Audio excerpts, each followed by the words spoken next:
I feel very uncomfortable right now. Hi everyone, and welcome to episode 2 of Makings of an RPG. This week we have a brand new enemy, improved projectile graphics, hit feedback, and enemy health bars. Let's jump into it. As you might have noticed, we have a new enemy in the game, the Souleater. These guys are evil mages who have been twisted by promises of power from an otherworldly spirit.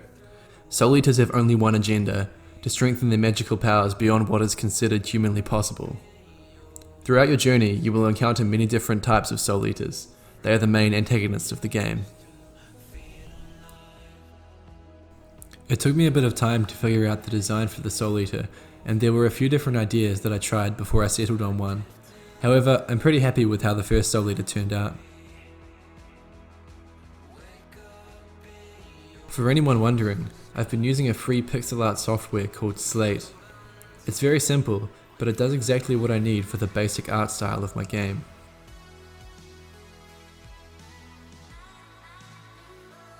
Along with the Souleater, I also designed a projectile which he will use to attack us with.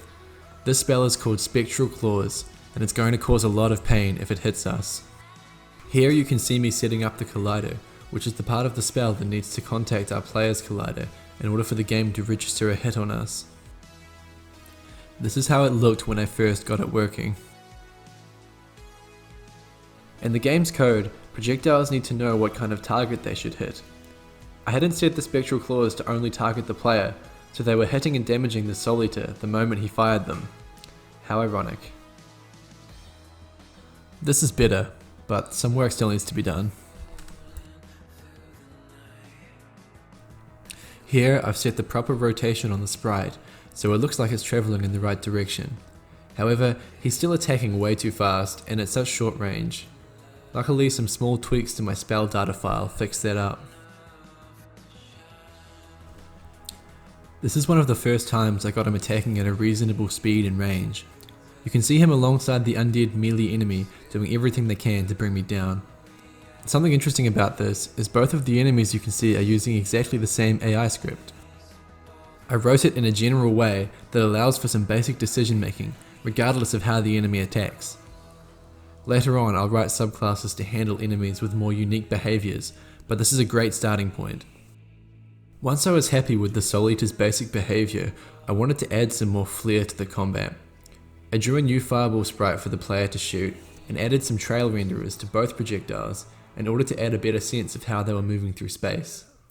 I also added a flash effect to both the player and the enemies when they take damage.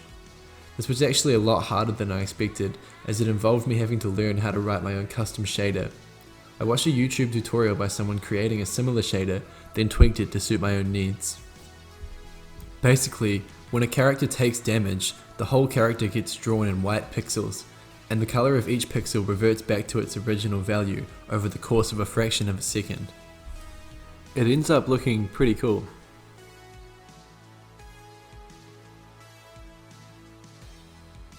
I wanted players to have a better idea of how a fight was going. Enemy health bars are a great way to make it feel as though your attacks are having more of an impact. The health bars in my game are made up of 3 images. The first image is a backing image that shows the health total. The second image is a fill image that shows the current remaining health. The length of this image is set to the proportion of health remaining. And finally, the third image is an in-between bar which shows the amount of health lost in a single chunk. You can see it here as the white sliver that moves down after the red part of the bar.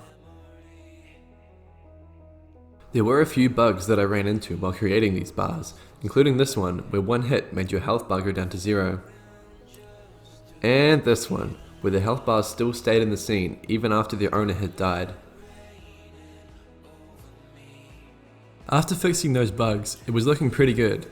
I reckoned it was finally time to take on a big group of enemies. Thanks for watching. I hope you enjoyed this latest episode of Makings of an RPG. As always, please like the video and leave feedback in the comments below. Next week I'll be introducing an AoE spell for us to nuke groups of enemies with, as well as looking into enemy pathfinding. Until next time, peace out.